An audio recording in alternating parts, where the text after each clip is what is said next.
Olá, boa noite a todos que acompanham a programação do SBA. Hoje, segunda-feira, 29 de janeiro. Começa agora mais uma edição do Pecuária BR. Boa noite, Zaidan. Seja bem-vindo ao Pecuária novamente depois das férias, né? Pois é, obrigado, Renata. Boa noite para todo mundo que acompanha a programação do Canal do Boi. Estamos de volta, né? Graças a Deus, deu tudo certo. O programa ficou em boas mãos com a Renata, o João Pedro também, Maurício, toda a nossa equipe. E agora é um 2018 cheio de boas esperanças, não é, Renata? Novidades também, né, E de novidades também. No programa de hoje, nós vamos abordar um assunto que não é novidade. Aliás, a pecuária tem sido muito pressionada e cada vez mais. Recentemente, agora, no final do ano passado, tivemos um exemplo disso com a aprovação pela Assembleia Legislativa do Estado de São Paulo, daquele projeto Segunda Sem Carne, né? Isso tudo em função das consequências ditas ambientais, né? Gases de efeito estufa que são gerados pela pecuária de corte, também com outras atividades, mas a pecuária de corte é muito visada em função disso. E leis aprovadas e agora com o veto do governador Geraldo Alckmin, tem como base esses gases de efeito estufa emanados na atividade pecuária.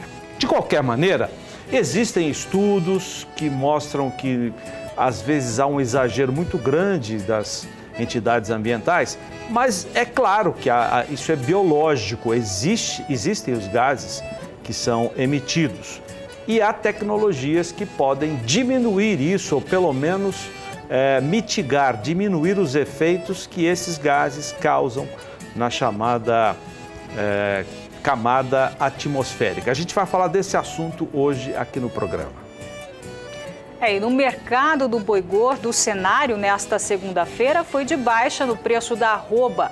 A oferta de animais terminados ainda segue reduzida e a demanda por carne bovina no mercado interno não evolui, segundo a análise da Scott Consultoria.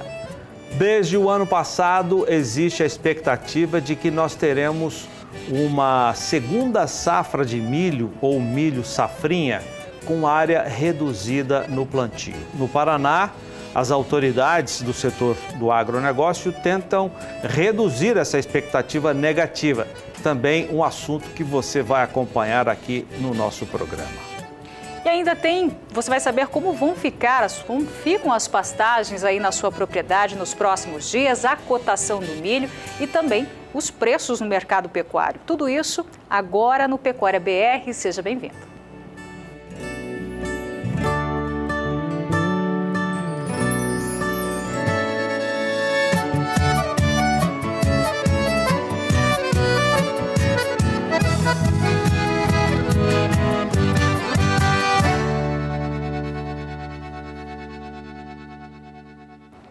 E começamos o Pecuária BR de hoje falando sobre integração lavoura-pecuária, uma tecnologia que vem trazendo benefícios em várias propriedades rurais. Além de trazer benefícios ecológicos, se bem feita, ela também pode proporcionar uma renda alternativa ao produtor. E esse é o assunto de hoje do quadro Tecnologia e Produção.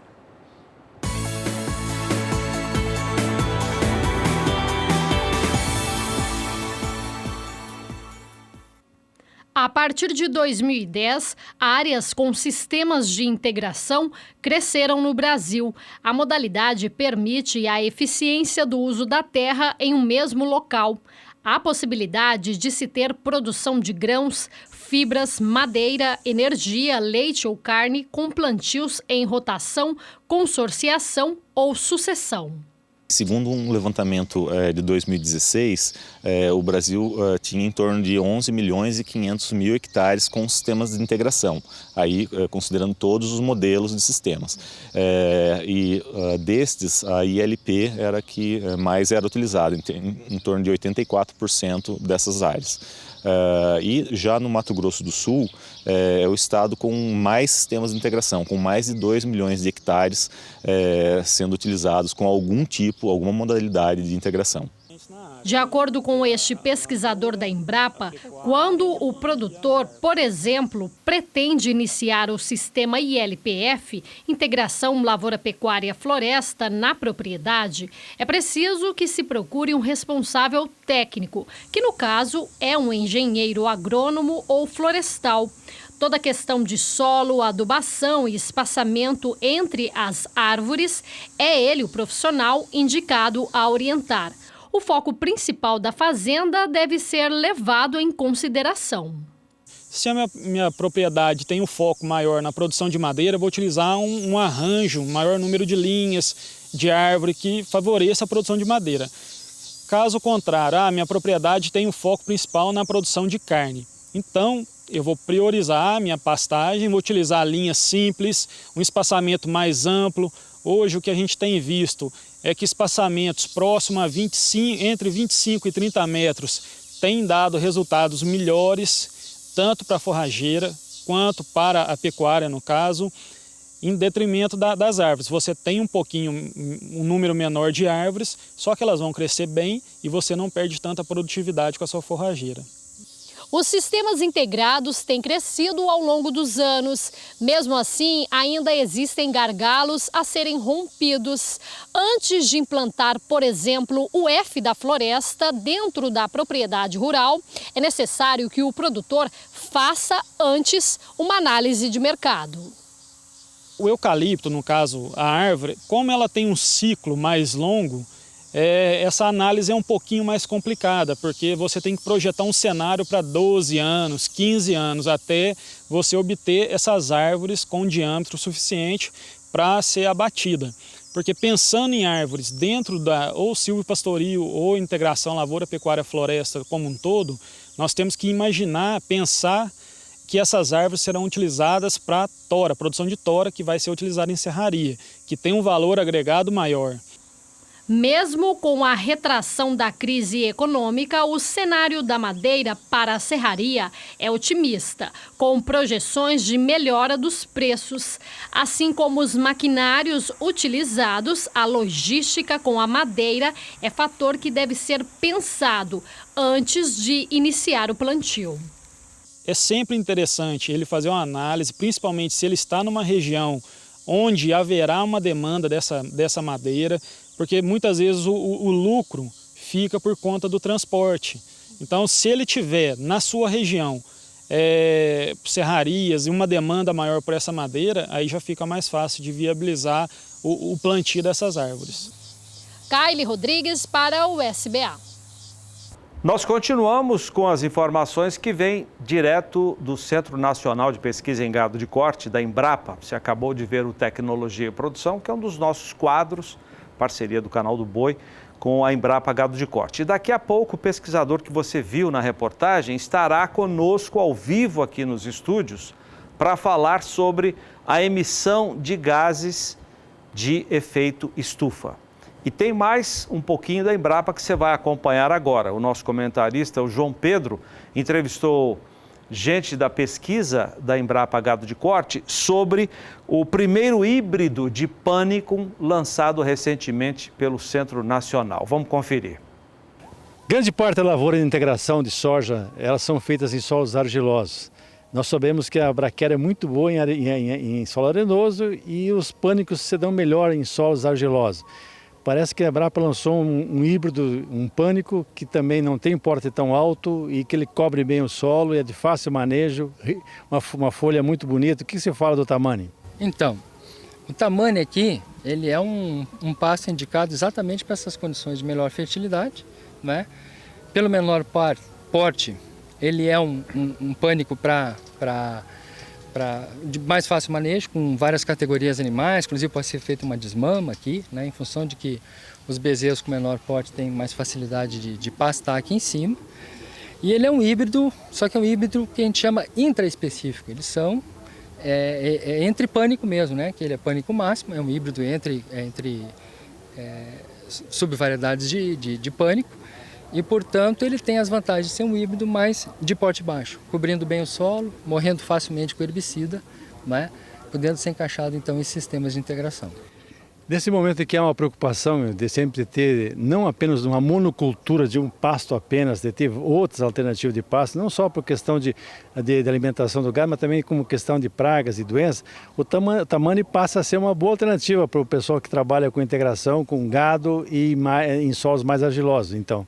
Pois é, o que a Embrapa pensando nisso, né, em ter diversidade de pasto, ter diversidade para não ter uma monocultura? Por exemplo, o Marandu, que vai de norte ao centro do país, 30 milhões de hectares, 30 milhões de hectares ou mais, né? Então, para se evitar isso, exatamente, né, nesse sentido, a Embrapa tem lançado novas cultivares, procurando nichos também, né, de mercado, atender a demandas de sistemas de produção, mas também em função de aumentar a disponibilidade, né, a variação de cultivares forrageiros disponibilizados para evitar a monocultura. E aí entra o Tamani, entra o Quênia e entra o Zuri, né, nos últimos anos, assim como as braquiárias. Bom, o senhor e a senhora que trabalham com isso e que vão entrar na integração, pensem bem disso.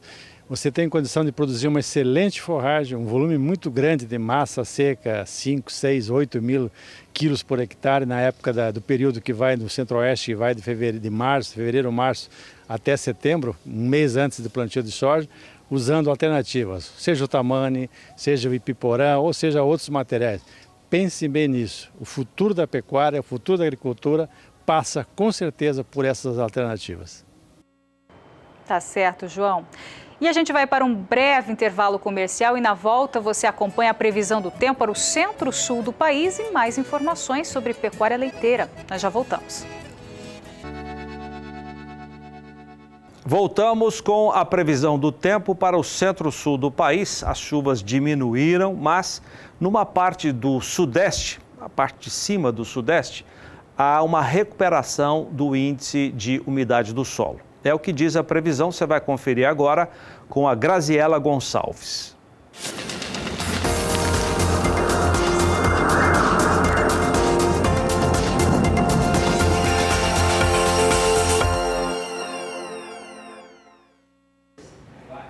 Por enquanto, a gente consegue enxergar já na imagem de satélite a formação de um novo corredor de umidade. Ele já está trazendo instabilidades desde a região norte e agora em direção à região sudeste. Por enquanto, a nebulosidade também diminuiu sobre a região sul do país, mas grande parte do centro-sul ainda segue com bons índices de umidade do solo. Bom é então para o desenvolvimento das pastagens. Agora é só no norte do estado de Minas Gerais e também no Espírito Santo que essa chuva acabou muito mal distribuída e é por isso então que não temos aí bons índices por lá. Isso acaba dificultando um pouco o desenvolvimento dessas pastagens, mas já ao longo desses próximos dias a expectativa é que esse solo consiga se recuperar, pois o acumulado por lá já pode chegar até os 100 milímetros. Agora o tempo volta a ficar mais seco em toda essa região e principalmente o estado gaúcho já começa a perder essa umidade do solo, especialmente na campanha gaúcha.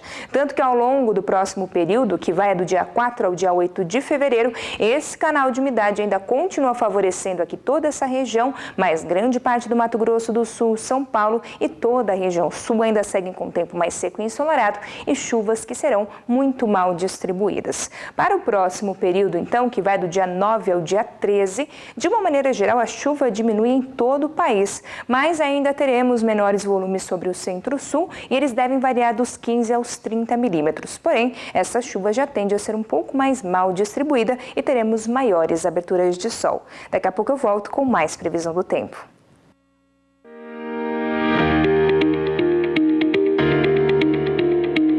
Com a missão de liderar em soluções inovadoras para uma pecuária sustentável.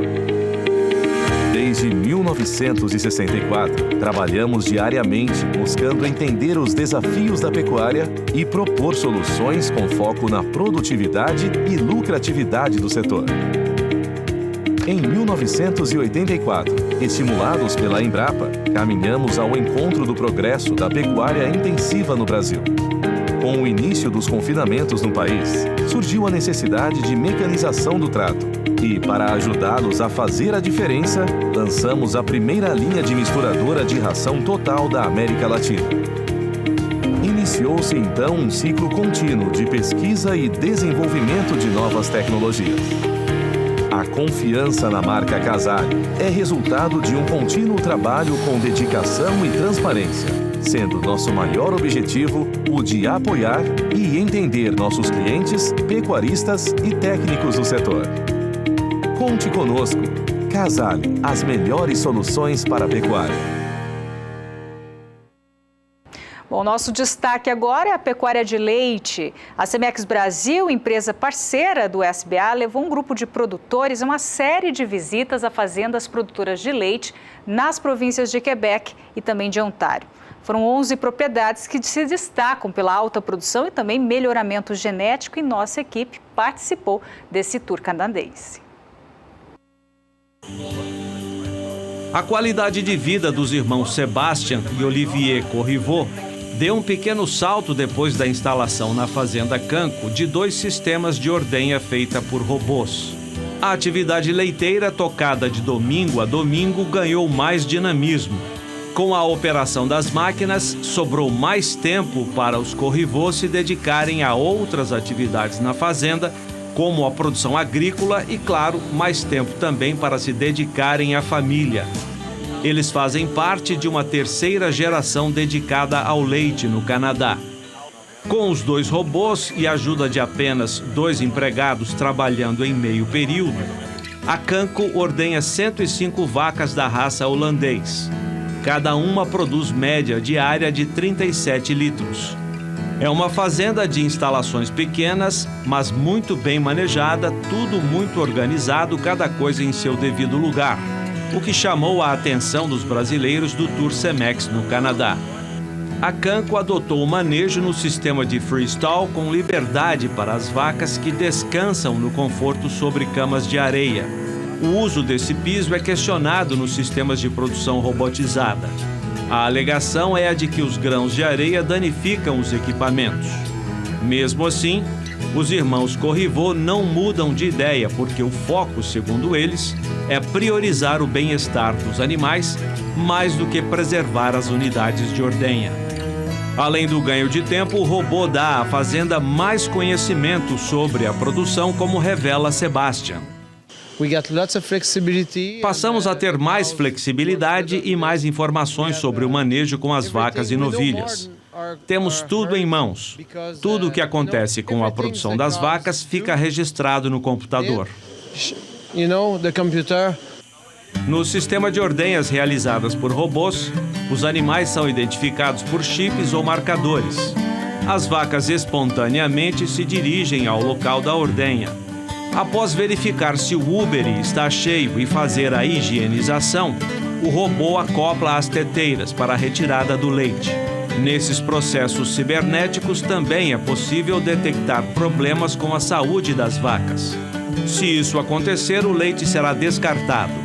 O final do processo é marcado pela higienização de máquinas e de animais. Sebastian revela que pagou $200 mil canadenses, cerca de R$560 mil, por conjunto de robôs. Ele diz não fazer conta do retorno do dinheiro. É que a Fazenda Canco também investiu em novas áreas e no aumento da cota de produção. Por enquanto, o resultado, segundo ele, é positivo. Eu não sei em quanto tempo pagaremos o investimento, talvez 10 ou 12 anos, mas sei que depois disso ganharemos mais dinheiro.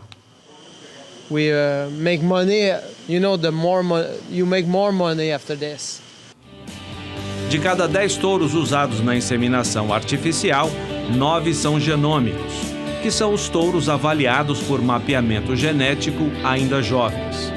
Para aumentar a resistência e imunidade do rebanho, a fazenda tem optado pelo uso de touros do programa Immunity Plus e de outros programas, como explica o veterinário Flávio Junqueira. Na questão da Cemex específica, estão usando touros Immunity Plus, RoboTread, porque são RoboTread é a marca que touros que fazem filhas direcionadas mais a sistemas robotizados, e focam também em touros com mais de 1.000 quilos de leite e 12 para conformação. Um dos brasileiros do Tour Cemex por fazendas do Canadá é gerente de produção em sistema robotizado. A fazenda no interior de São Paulo instalou os equipamentos há pouco tempo. Ele contou que as vacas ainda estão em processo de adaptação, o que traz dificuldades no manejo. Mas disse ter ficado mais tranquilo após conversar com Sebastião. Conversei com ele sobre os desafios que ele passou, as dificuldades, a parte de adaptação do rebanho. E na realidade é o que eu estou passando lá no Brasil, porque a gente está fazendo 4 meses que a gente instalou o robô e a gente está passando pelo mesmo processo, desafio de adaptação, alguns descartes de animais, que animais mais velhos alguns não estão adaptando. Como ele até brincou, 3 meses faz que você não dorme, né? Falei, sim, 3 meses sem dormir em volta do robô. E o que é legal, sim, estão fazendo 4 meses. E ele disse que depois de 6 meses os animais trabalham sozinhos dentro do sistema. Fazenda Canco, localizada no município de Saint-Vallier, província de Quebec, em área de 242 hectares. São 105 vacas em lactação, manejadas em sistema de freestall em cama de areia. A lactação média em 305 dias é de 11.800 litros por animal. A média diária por vaca é de 37 litros, com índices de sólidos de 4,28% de gordura e 3,45% de proteína. A fazenda usa sêmen de touro Cemex dos programas Immunity Plus e Robot Ready.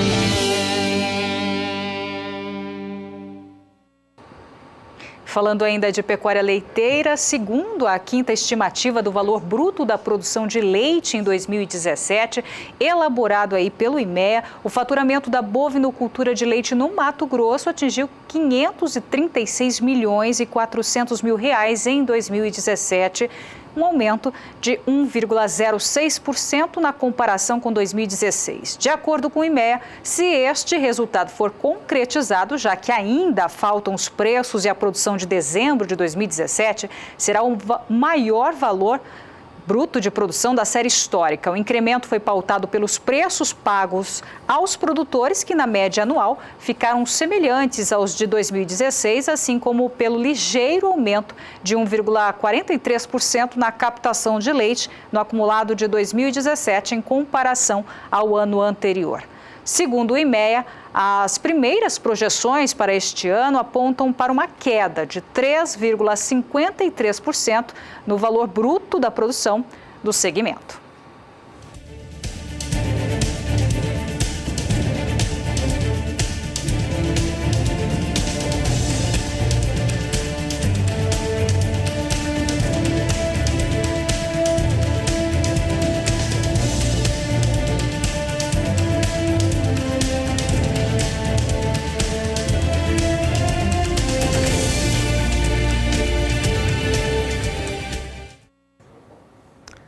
As preocupações ambientais tomam conta das discussões no meio agropecuário, praticamente em todo o país.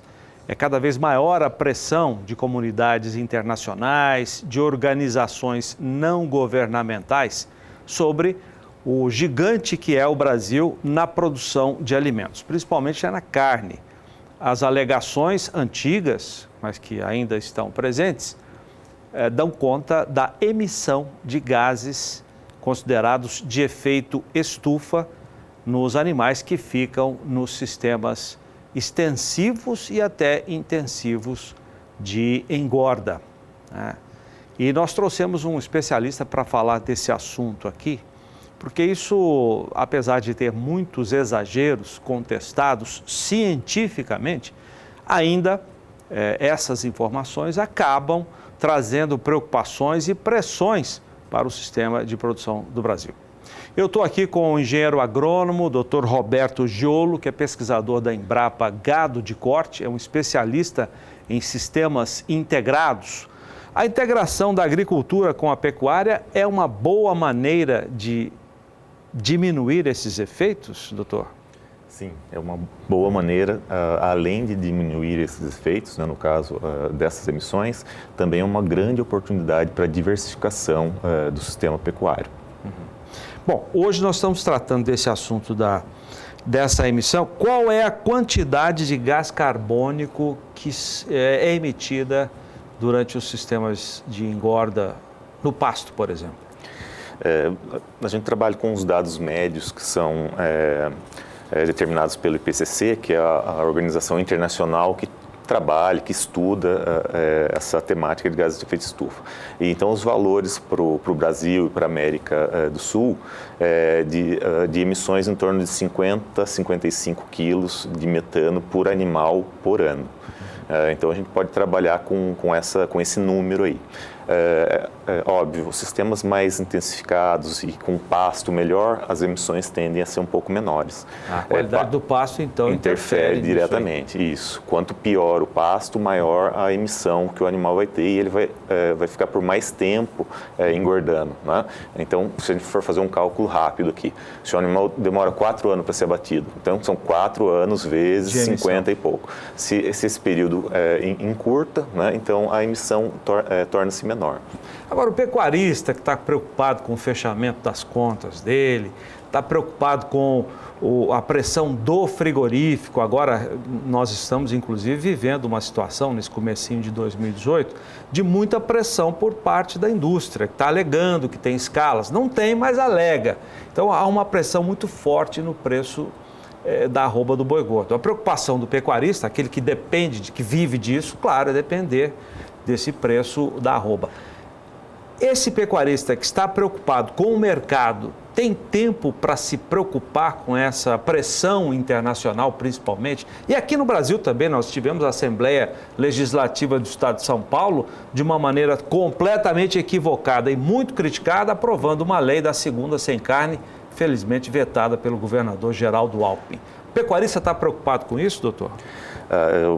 Sim, está preocupado e a gente vê isso nas demandas que nós temos, né, na Embrapa, a procura, o interesse por novas variedades de capins, ou mesmo na minha área, com sistemas integrados, se pode pôr árvore, se não pode, em que momento que se faz a integração com soja ou vai por milho. Então a gente percebe que há essa preocupação e é cada vez maior, é crescente essa preocupação.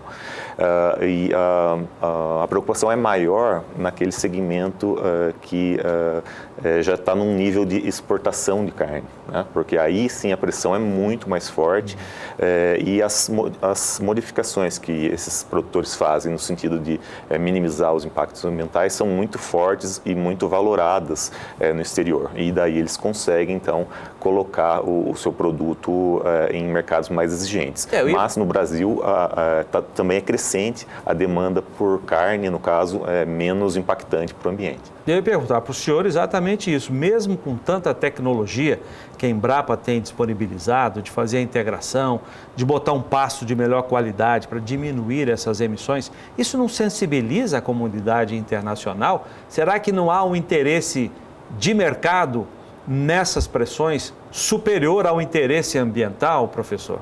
Eu acredito nisso, que essa pressão, digamos, política seja muito maior do que o que a gente realmente tem para mostrar.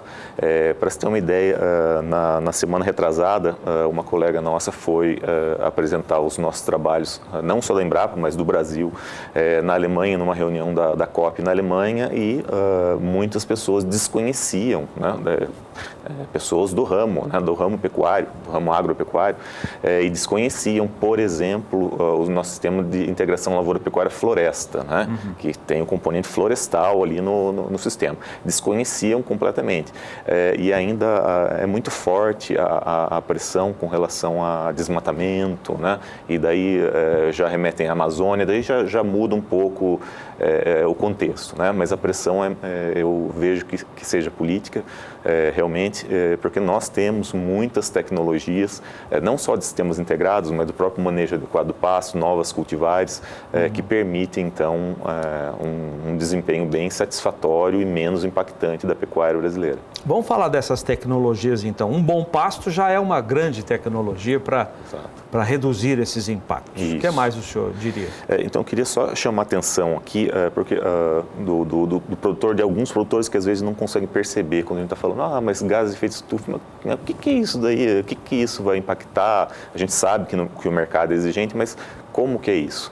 Então, uma analogia bem simples, se a gente comparar um sistema pouco eficiente como um carro velho, Então, ele anda pouco e polui muito. É mais ou menos isso. O carro novo, que são as tecnologias novas, seja um melhoramento, um gado melhorado, uma raça melhorada, seja um capim melhorado, seja um sistema integrado, seria como se fosse um carro novo que produz mais e polui menos. Então, aí para o produtor enxergar o que é esse negócio de gases de efeito estufa. Quanto pior for a eficiência do sistema, seja com uma simples pastagem, como uma pastagem integrada, quanto pior for o sistema, mais ele vai estar emitindo. E hoje e no futuro mais fortemente, esses sistemas vão ficando para trás. O produtor vai ter que se mobilizar, e como eu já disse, já está se mobilizando para tentar reverter isso. O Brasil assumiu um compromisso na COP, a Conferência do Clima, de fazer uma série de mudanças, É a parte do Brasil no compromisso internacional, ou seja, evitar o desmatamento, lógico, fazer a recuperação de áreas degradadas, plantando florestas, ou seja, são milhões de hectares que devem ser trabalhados para que tudo isso seja colocado em prática. É o compromisso do Brasil. O Brasil disse, não, nós vamos fazer isso. Mas, na verdade, quem vai fazer isso é quem vive no campo, é o produtor rural. Uhum. Tem algum apoio nisso? Que tipo de apoio a Embrapa, por exemplo, pode dar para o... Porque não é da cidade que vai fazer, quem está na cidade não vai plantar árvore. É o produtor que vai fazer isso. Eu acho que talvez para o produtor o que fica mais visível é o Plano ABC, que é uma estratégia do governo desde 2010, que tem linhas de crédito para financiar o produtor nessas ações que você comentou. A recuperação de pastagens, sistemas integrados é um deles, plantio de floresta, dentre outros. Tem mais algumas ações, são 7 ações. Então o Plano ABC é um, talvez seja mais fácil para o produtor identificar isso.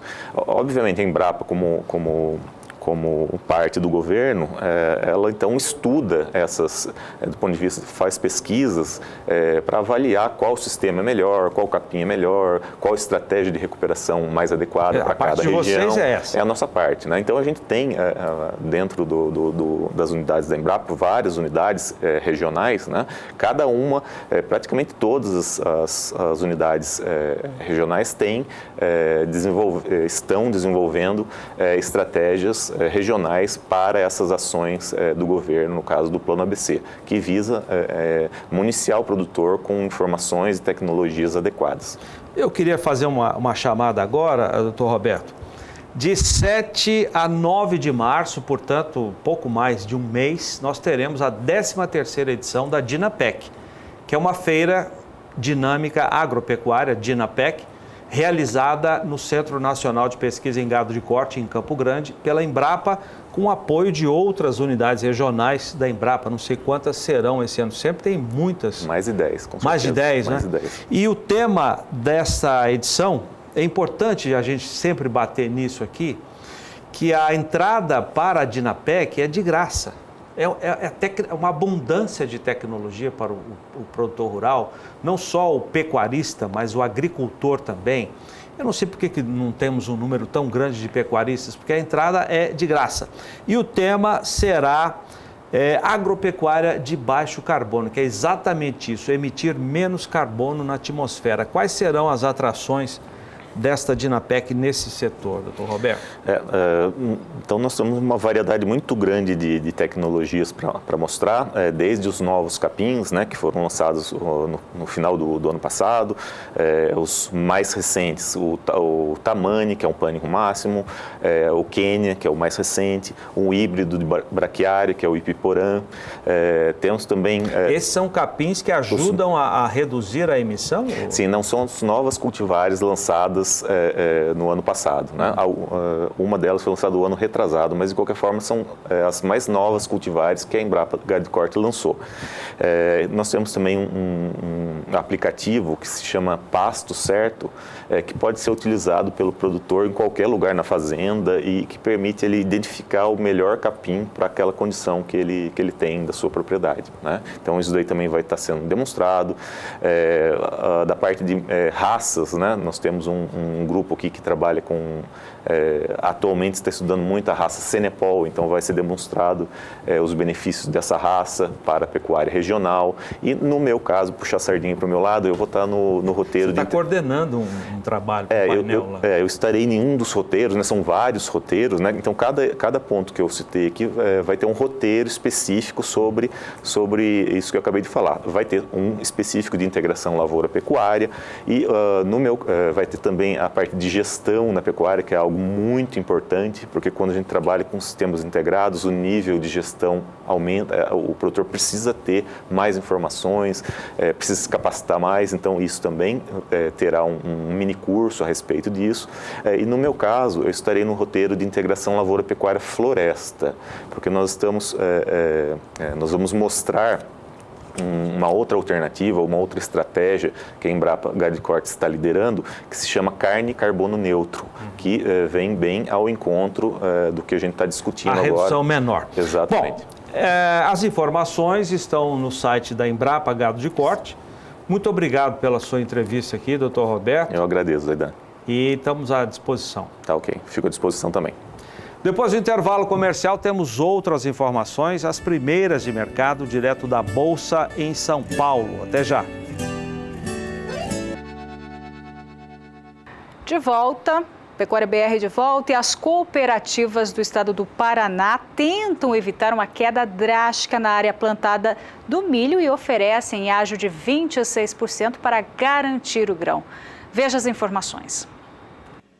Após produção recorde de milho na safra 2016-2017, que derrubou os preços no mercado interno, a área destinada ao plantio do cereal no Brasil na próxima safra de inverno, a safrinha, deverá ser menor desde 1976-1977, segundo estimativas do CPEA. Esta situação preocupa cooperativas do Paraná que produzem ração para alimentar aves e suínos destinados ao abate. Para impedir que a queda da área plantada supere as expectativas, algumas das principais cooperativas do estado adiantaram as campanhas para a compra de insumos pelos produtores cooperados que lhes fornecem o milho e estão oferecendo em troca em operações de barter comprar o grão com preços futuros até 26% maiores que os praticados no mercado disponível.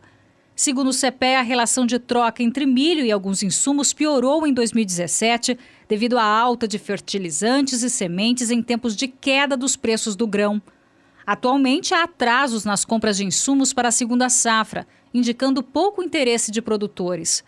O comportamento dos preços do milho desde 2016 explica o quadro. Entre maio e junho de 2016, período da colheita da safrinha, a saca de milho custava R$ 35 a R$ 40 no Paraná. Na mesma época, em 2017, o preço caiu para R$ 16,50 e R$ 17. Atualmente está na casa dos R$ 23. Apesar do quadro, não faltará milho no Brasil como um todo. Com produção total na casa de 92 milhões e 200 mil toneladas no ciclo 2017-2018 e considerando-se os estoques iniciais, a disponibilidade interna pode superar as 111 milhões e 600 mil toneladas. Ao subtrair o consumo interno, 58 milhões e meio de toneladas, o excedente interno pode superar 53 milhões de toneladas, o que seria o maior da história, segundo o CPEA. Bom, e para falar sobre esse assunto, eu estou aqui com o analista de agronegócio do SBA, João Pedro Cude Dias. Boa noite, João. Boa noite, Renata. Para impedir assim, essa queda na área plantada do milho, é válido esse ágio de 26%, João? Olha, acontece o seguinte, eles precisam do milho. O Paraná é um grande consumidor de milho, seja para suíno, para frango, para todos eles aí. Então, o que as cooperativas estão fazendo? Elas têm um poder de barganha muito grande na hora de comprar os insumos. Pelo volume de que eles compram, o recurso de capital que eles têm. Então eles vão fazer o quê? Estão comprando fertilizantes, defensivos, e estão trocando com o produtor, fazem uma operação de barter, ou seja, eu te entrego os insumos para te plantar a lavoura e você me entrega o milho a partir de junho e julho. Ou seja, eles amarram essa entrega do milho. Agora, isso nem sempre em todo o Brasil é possível. No Paraná é muito forte isso, né? Mato Grosso também deve estar ocorrendo alguma coisa, especialmente para alguns exportadores que querem manter contratos de exportação de milho. Deve estar acontecendo também essas operações de barter. A grande questão é o seguinte, encareceu muito o custo da lavoura de milho e principalmente a semente. Você chega, nós teve agora um show rural aqui no estado, lá em Maracaju, eu comentava com o pessoal das empresas, que às vezes a quantidade de milho para plantar 1 hectare chegava a 400, a 500 reais o volume de dinheiro despendido para comprar semente. Olha, o preço do milho está pouco mais de 20, precisaria de 25 sacos para pagar um saquinho de 20 e poucos quilos de semente. Então, o preço do milho está muito caro, a semente de milho está muito cara, principalmente esses milhos que têm um alto nível de tecnologia. O que vai fazer o produtor? Ele vai usar, em alguns casos, até semente própria. Vão fazer semente própria, vão plantar, baixar o custo, vão reduzir o fertilizante, vai reduzir a ureia em cobertura, só que isso compromete a produtividade. Porém, o que ele quer fazer? Ele quer reduzir os seus custos com esses preços que estão no mercado, ele fazer frente. A possibilidade de haver uma reação de preço é pouco provável em função dos estoques de passagem. Passou-se um estoque de passagem de 2017 para 2018 na faixa de quase 20 milhões de toneladas. 20 milhões de toneladas é 4 meses de consumo no Brasil. Agora, se tudo ocorrer como está agora, a primeira safra dando uma produção entre 25 a 26 milhões de toneladas, que foi plantada basicamente nos estados do Sul, Paraná, alguma coisa, Santa Catarina e Rio Grande do Sul. Até agora o clima impactou em alguns momentos, mas não chega a comprometer a safra. Se você tiver a mesma produtividade do ano passado, que eu acho pouco provável, na segunda safra, já que houve um atraso no plantio da soja, atraso na colheita e, consequentemente, atraso no plantio da segunda safra. Há motivo para preocupação, João? Não. Nível de fornecimento, não. Você olha os estoques que tem, nós podemos chegar a 111 milhões de toneladas, é o último número que a Conab fala. 111 milhões, tira 58 Em relação aos preços? Os preços estão estáveis, o preço tem uma pequena reação no segundo semestre, porém agora, se você olhar os preços do mercado futuro, estão ao redor de R$ 33,00 no interior de São Paulo, Campinas, que é o formador de preço. Agora você olha o seguinte também, essa quantidade que tem de estoque de passagem atende mais de 4 meses. Se tudo correr assim, exportação continuar em 30 milhões, com esse estoque de passagem, é provável que nós passamos dos 22 milhões de toneladas em 17, 18, 19. Então, isso é um número muito alto. Isso é uma âncora para segurar. Poderia exportar? O problema da exportação de milho é que o preço no porto está na faixa de pouco mais de $10 por saca. O custo do frete é muito alto para levar até o porto. Consequentemente, sobra muito pouco para o produtor. Mato Grosso, que é o grande produtor de milho do Brasil, ele está procurando hoje levar ou para Miritituba, lá no Pará, exportar, baixar um pouco o custo rodoviário, ou trazer até Rondonópolis e embarcar na ferrovia, com destino ao Porto de Santos para exportação. Porém, o preço no interior do Mato Grosso não passa dos 14, 15, 16 reais, dependendo da região. Esse preço não remunera. Qual é a recomendação? É o que está acontecendo. O produtor está temeroso, só que o modelo de produção depende do milho. Você teria no sul do Brasil, qual a outra alternativa? Alguma coisa com trigo. O trigo já vem judiando o produtor em função do clima, chuva, demais na colheita, preço baixo. Aqui no Centro-Oeste, você teria qual? A melhor alternativa seria algodão, mas algodão é uma cultura para poucos, não dá para generalizar algodão. Então, a única alternativa, ou ele põe braquiária para cobrir o solo e fazer apenas fazer palha, ou para produzir carne a quem tem condições, ou ele vai ter que plantar milho. Deixar a terra pelada é a pior situação que possa existir. Então, o que nós estamos vendo é o seguinte, a área plantada possivelmente não vai diminuir de forma significativa. Certo. O que vai diminuir é a tecnologia, vai reduzir custo, Vai reduzir a qualidade de semente, não vai usar esses híbridos de alto custo ou fazer operações como estão fazendo no Paraná, barter, ou seja, se ele trocar 80 sacos, 70, 80 sacos de milho comercial, ele vai cobrir os custos de insumo e ele vai apostar que o clima seja bom, tal, que ele possa passar dos 100 sacos por hectare e, consequentemente, sobrar alguma coisa. É um ano difícil para o produtor. Ano difícil, né? Com certeza. Tá certo, João. Obrigada pelas informações. Aidan? 7h08, vamos saber como é que está o preço do milho abrindo esta semana. Vamos à Bolsa em São Paulo com a Sara Kirchhoff. Sara, muito boa noite. Vamos começar com as informações do mercado financeiro. Como é que ficou o dólar hoje? Boa noite, Zaidan. Boa noite a todos. O dólar tem uma segunda-feira de alta frente ao real, acompanhando também a valorização da moeda norte-americana frente a outras moedas ao redor do globo, depois de perder muita força nas últimas semanas. Hoje, então, o dia é de recuperação para o dólar frente a diversas moedas e também frente ao real. Há uma expectativa pela reunião do Federal Reserve, que é o Banco Central dos Estados Unidos, que começa amanhã e termina na quarta-feira. Frente ao real, a valorização da moeda norte-americana nesta segunda-feira, primeiro dia da semana, é de 0,79%. O dólar, que na última semana atingiu o menor patamar desde outubro do ano passado, estava em R$ 3,13. Hoje aí busca uma recuperação, tem alta de mais de 0,5% e termina o dia de hoje em R$ 3,16 mais 60. Dólar, portanto, em alta neste primeiro dia da semana. O que também começa a semana em altas, a ideia é o milho, tanto no mercado físico quanto no mercado futuro. No mercado físico, de acordo com os consultores do CPEA, o milho está subindo porque a oferta está mais restrita, porque ainda há pouco volume da colheita aqui no estado de São Paulo, especificamente, e isso faz com que os preços se valorizem. Na última semana, entre os dias 19 e 26 de janeiro, o milho teve uma alta de 0,74% no indicador CPEA para o mercado doméstico. Só que no acumulado do mês, o produto segue em queda, uma queda que passa dos 3% no mercado físico. E enquanto os compradores estão preferindo comprar lotes menores, os vendedores, os produtores mais capitalizados estão de olho mesmo, cuidando, focados na colheita. Hoje, então, o milho tem uma leve alta no indicador CPEA, uma alta de 0,03%, e o valor da saca, com isso, sobe para R$ 32,58, isso a saca de 60 quilos, no estado de São Paulo. Mas, como eu falei, no acumulado do mês, o produto tem queda no mercado físico. No mercado futuro, o milho também abre a semana em alta, com uma alta de 1% para o vencimento de março, que com esta alta passa de R$ 32,87 a saca, que é o valor do ajuste anterior, para R$ 33,20 a saca no ajuste atual e que cai 9 centavos nos últimos negócios.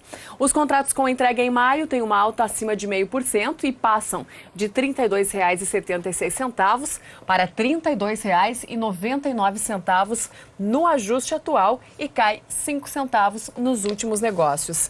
E os contratos com entrega em setembro têm uma alta de 0,69% nesta segunda-feira e passam de R$ 31,89 do ajuste anterior para R$ 32,11 a saca no ajuste atual, que cai para R$ 31,90 a saca, os contratos com entrega em setembro nos últimos negócios. Milho, portanto, em alta tanto no mercado físico quanto no mercado futuro. Do milho, já vamos passando para o preço do suíno no indicador CPEA, mercado físico também. Esse é o preço do suíno vivo no estado de Santa Catarina para esta segunda-feira. O suíno tem queda neste início de semana e o valor do quilo lá no estado de Santa Catarina aparece por R$ 3,34 no indicador CPEA. O frango no mercado físico também, indicador CPEA, Centro de Estudos Avançados em Economia Aplicada, mas para o estado de São Paulo também abre a semana em queda, passa de R$ 3,42 o quilo para R$ 3,41 o quilo. Ambos, tanto frango quanto suíno, têm queda no acumulado do mês de janeiro, no acumulado do ano de 2018. E daqui a pouquinho eu volto trazendo os preços atualizados do bezerro e também do boi gordo no mercado físico e mercado futuro. Zaidan, é com você. Legal, obrigado, Sara. Até já, então, com os preços do bezerro e do boi. Pois é, você viu o preço do milho em alta hoje, nesta segunda-feira. Frango e suíno, que dependem do milho, em queda. Vamos dar uma atualizada nas cotações.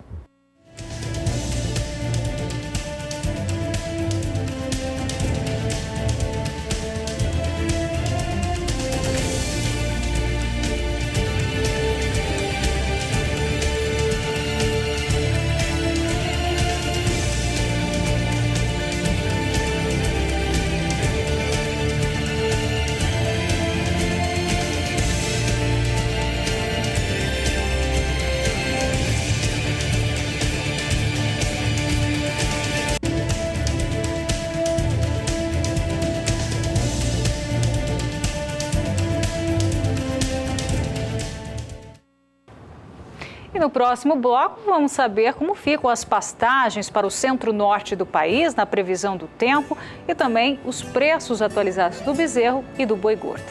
Nós já voltamos. Voltamos com notícias boas para quem está engordando o gado no Matopiba. Graziela Gonçalves.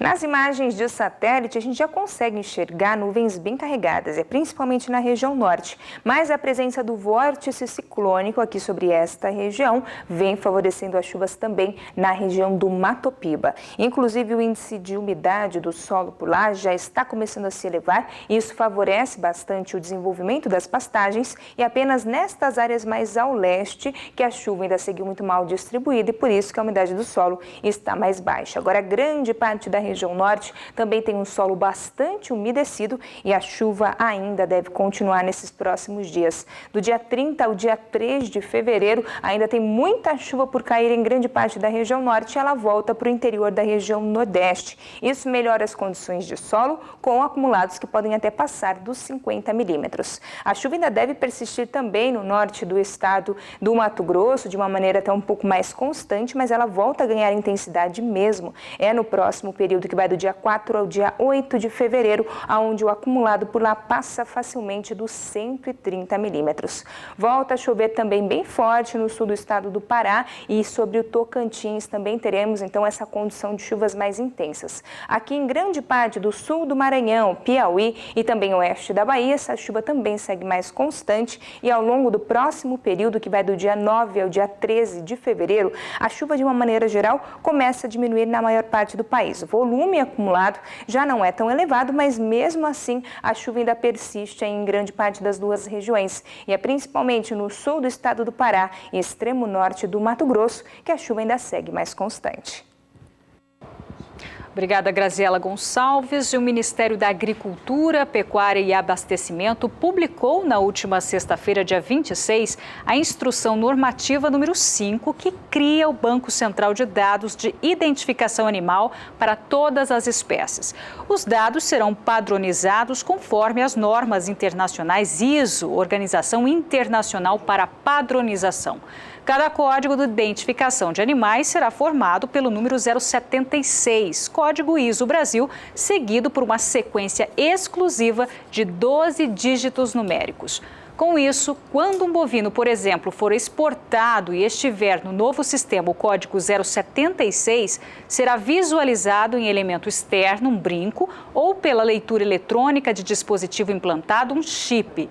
O dispositivo de radiofrequência pode ser lido em qualquer país do mundo, não havendo necessidade de reidentificação em outros sistemas existentes. O banco fará parte do módulo Rastreabilidade da Plataforma de Gestão Agropecuária. A adesão ao banco de dados é opcional.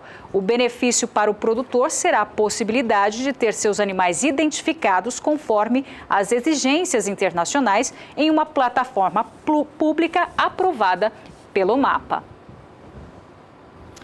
O mercado do boi gordo está pressionado. A indústria alega que está com as escalas folgadas, mas não é verdade. Há pouca oferta, o pecuarista está segurando também a sua matéria-prima, não está entregando, principalmente agora que existe essa pressão baixista no preço da arroba do boi gordo. Mas o mercado de reposição está firme. É o que diz a análise da Scott Consultoria. Vamos ouvir o Breno de Lima. Olá a todos, eu sou Breno de Lima e nesta segunda-feira, dia 29 de janeiro de 2018, eu trago informações a respeito do mercado de reposição. O que a gente tem observado que, com a arroba do boi gordo sendo pressionada, as cotações em queda, os recriadores, os invernistas, eles se afastam um pouco das compras. Isso é natural devido a esse momento aí que a arroba do boi gordo está passando. Porém, as cotações do mercado de reposição, apesar dessa menor procura pontual, né, vamos dizer assim, elas continuam sustentadas. No fechamento da última semana, na média de todas as categorias de machos e fêmeas anelorados pesquisados pela Scott Consultoria, houve uma valorização de 0,2%. Isso porque a gente está no período do ano onde as pastagens elas têm maior capacidade de suporte. Nesse início de ano, no período das águas, as pastagens elas têm uma maior qualidade, uma maior capacidade de suporte, e diante disso, os criadores, eles conseguem reter, eles têm um respaldo, eles conseguem reter seus animais nas pastagens e eles pedem preços acima da referência. Diante disso, as cotações elas ficam sustentadas. Para o curto prazo, vale a pena tanto o recriador quanto o invernista ficar atento ao poder de troca, né? O poder de compra do recriador e do invernista. Porque com a arroba do boi gordo se desvalorizando e os preços da reposição tendendo a ficar firmes aí neste início de ano, o poder de compra ele cai tanto do recriador quanto do invernista. Bom, pessoal, por hoje é só. Eu sou Breno de Lima, zootecnista e consultor de mercado da Scott Consultoria. Um grande abraço a todos e até a próxima. Obrigada pelas informações, Breno da Scott Consultoria. Agora a gente volta à Bolsa de São Paulo com a Sara, que traz agora os preços do boi gordo e também do bezerro, mas mais informações de pecuária de corte. Com você, Sara. Isso mesmo, Renata. Como o Zaidan acabou de falar e também a própria Scott Consultoria, os frigoríficos eles seguem testando o valor de mercado e muitas regiões registraram queda hoje para a arroba do boi gordo, exceto o Rio Grande do Sul, isso de acordo com Safras e Mercado, e exceto também São Paulo, de acordo com o levantamento do CPEA. Mas o que caiu hoje e bastante foi o preço do bezerro no indicador CPEA também para o mercado físico, que é o Centro de Estudos Avançados em Economia Aplicada. O preço do bezerro por cabeça, não é essa tela? Esta, que na sexta-feira aparecia por R$ 1.158,64, hoje tem uma queda de quase 1,5% e o valor do preço do bezerro por cabeça em Mato Grosso do Sul cai para R$ 1.143,09, uma queda de, como eu falei, de quase 1,5% no dia e de quase 2,5% no acumulado do mês de janeiro. Uma forte queda, portanto, para o mercado do bezerro, considerando o estado de Mato Grosso do Sul, que é o estado referência para o indicador CPEA. Já a arroba do boi gordo no indicador CPEA tem alta hoje, uma alta de mais de 0,5%, e com isso ela passa de R$ 145,20, que foi o último levantamento, para R$ 146,35 no levantamento que saiu agora há pouco, que traz esse valor do dia de hoje praticado no estado de São Paulo.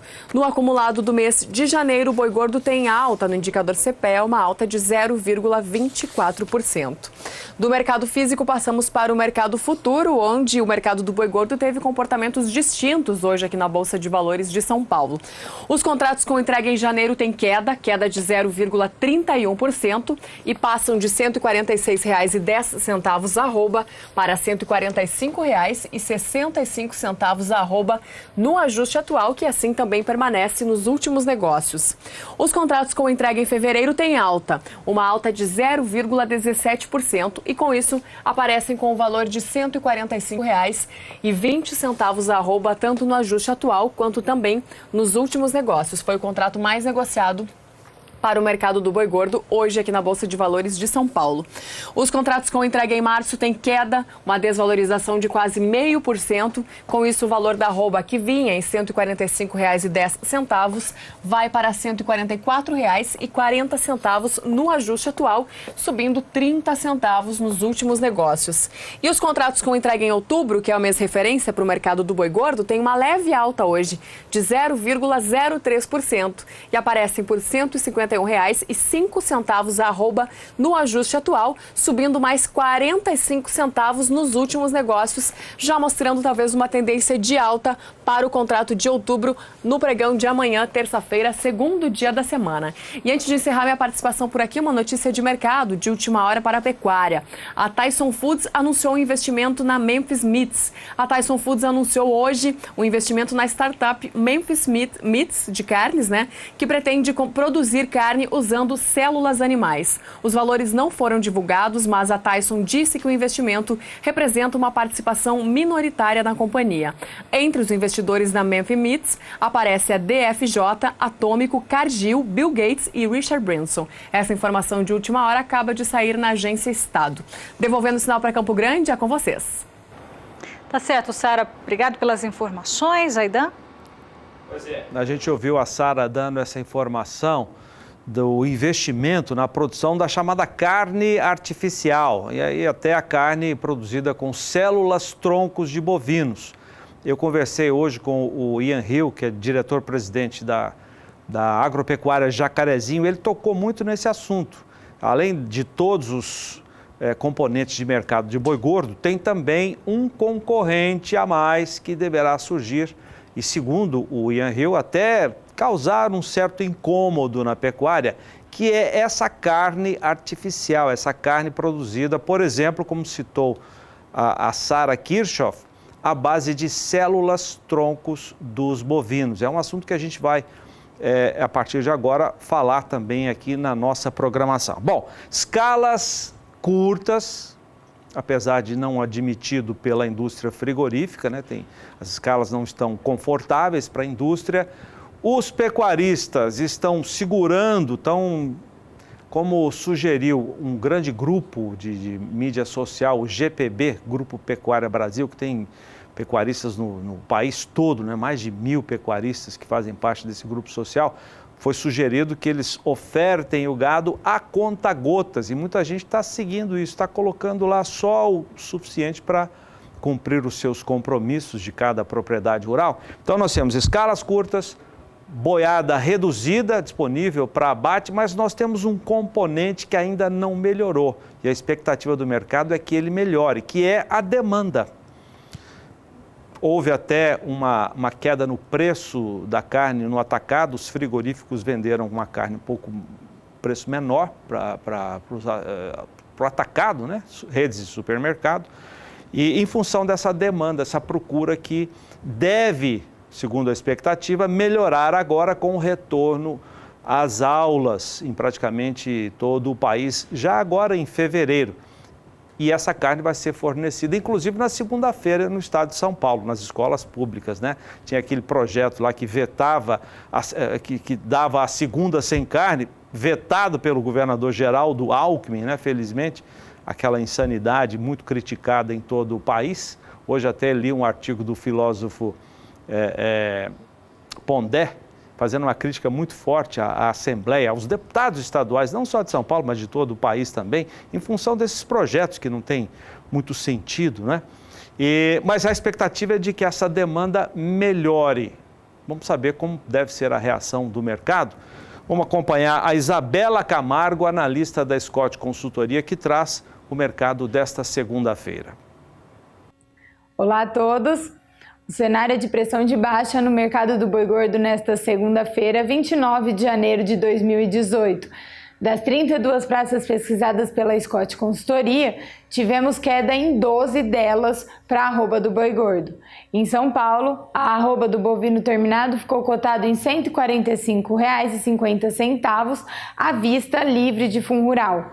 É uma queda de 0,6% em relação ao início do mês. No estado, as escalas de abate giram em torno de 3 a 4 dias.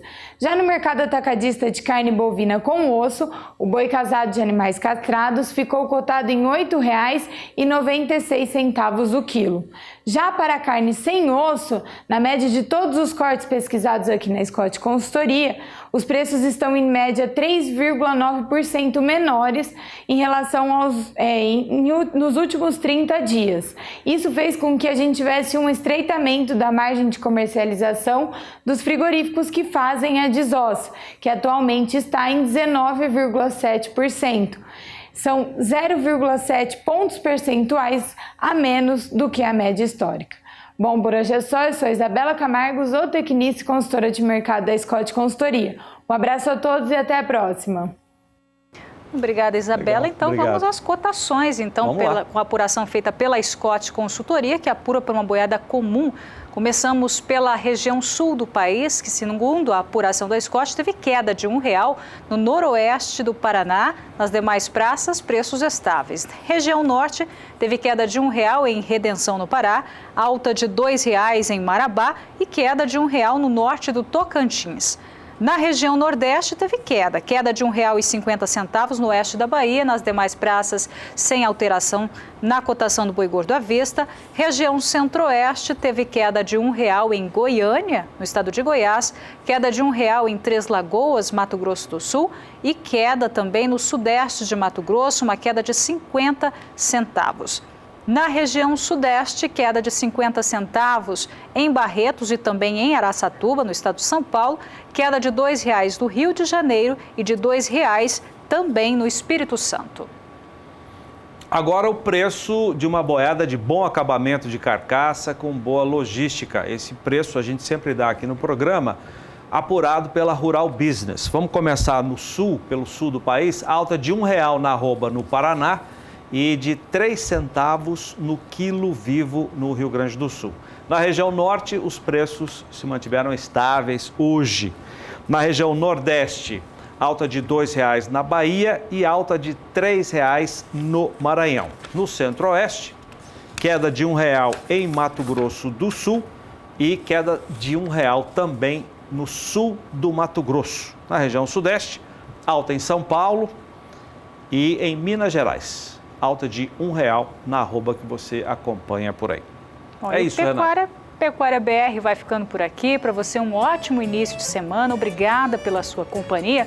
Fica agora com o nosso chefe Renato Lapenta com o Brasil Gourmet. E em seguida, nosso leiloeiro Adriano Idival na batida do martelo. Até amanhã. Obrigado, gente. Até amanhã. Tchau, tchau.